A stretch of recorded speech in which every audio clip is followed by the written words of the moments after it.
औलाद की तरबियत करना माँ बाप की अहम जिम्मेदारी है। ये बात भी काबिले एतबार है कि अगर घर की खवातीन या माँ दीनदार है तो इंशाअल्लाह बच्चे जरूर दीनदार होंगे, क्योंकि बच्चों की असल दनसगाह माँ की गोद है। जैसा उसके घर का माहौल होगा तो बच्चे जरूर उसमें ढलेंगे। अगर माँ बाप ही नए माहौल के हो तो बच्चे का दीनदार होना मुश्किल है। अल्लाह ताला का इरशाद, सूरह तहरीम आयत 6, ऐ ईमान वालों, अपने आप को और अपने घर वालों को उस आग से बचाओ जिसका ईंधन इंसान और पत्थर होंगे। उस पर सख्त कड़े मिजाज के फरिश्ते मुकर्रर हैं जो अल्लाह के किसी हुक्म में उसकी नाफरमानी नहीं करते और वही करते हैं जिसका उन्हें हुक्म दिया जाता है। नबी करीम सल्लल्लाहु अलैहि वसल्लम ने इरशाद फरमाया, ऐ मुसलमानों, अपनी औलाद की तरबियत अच्छी तरह किया करो। जिसके यहाँ औलाद पैदा हो उसके लिए जरूरी है कि वह औलाद का नाम अच्छा रखे, फिर उनकी अच्छी तरबियत करे।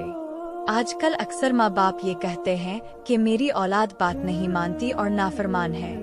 क्या कभी गौर किया है कि औलाद नाफरमान क्यों हुई? उसकी वजह यह है कि घर के माहौल से बच्चे मुतासिर होते हैं। जैसा कि अगर मियाँ बीवी में लड़ने झगड़ने का रोजाने का सिस्टम है कि कभी शौहर बीवी की नहीं मानता तो कभी बीवी शौहर की नहीं मानती। अब ये माहौल देखकर बच्चे बड़े होंगे तो उनका भी बात नहीं मानना कोई अजीब बात नहीं है। बच्चे की हर जिद पूरी करना कि कोई भी ख्वाहिश की तो फौरन पूरा कर दी, बच्चे का जिद्दी बनना भी नाफरमानी की वजह है। बच्चे कोई भी नामुनासिब काम मसलन चोरी करे तो उसकी ये हरकत छुपाते हैं या हंसकर टाल देना, ये भी बच्चों को बागी बना देती है। बचपन से ही मोबाइल की आदत के टाइम पास हो जाएगा या बच्चे का दिल लगा रहेगा, यानी घंटों बच्चे मोबाइल या टीवी में लगे रहते हैं। वीडियो की शुरुआत में बताए थे कि कुरान मजीद की आयत में अल्लाह ताला ने जिक्र किया है, अपने अहलो अयाल को आग से बचा लो, यानी जैसा कि हम दुनिया की आग से अपनी औलाद को बचाते हैं उसी तरह हमें भी उस आग के अजाब से भी बचना चाहिए जिसका ईंधन इंसान है। बहुत कम ही ऐसे माँ बाप हैं जो कहते होंगे कि बेटा जल्दी सो जा, सुबह फजर की नमाज में उठना है, बल्कि ये कहते हैं कि जल्दी सो जा, कल स्कूल जाना है। बच्चे को दुनिया की तालीम से मना नहीं है, बल्कि हमें ज्यादा फिक्र दीनी तालीम की होनी चाहिए कि बच्चा या बच्ची दीनदार बने, गोया इसकी मेहनत शुरू से ही करने की जरूरत है। जब बच्चा पैदा हो तो उसका कोई अच्छा सा नाम रखे, मसलन सहाबा के नाम वगैरह। रोजाना आपस में जमा होकर कुरान की तालीम और चंद हदीसों का पढ़ना।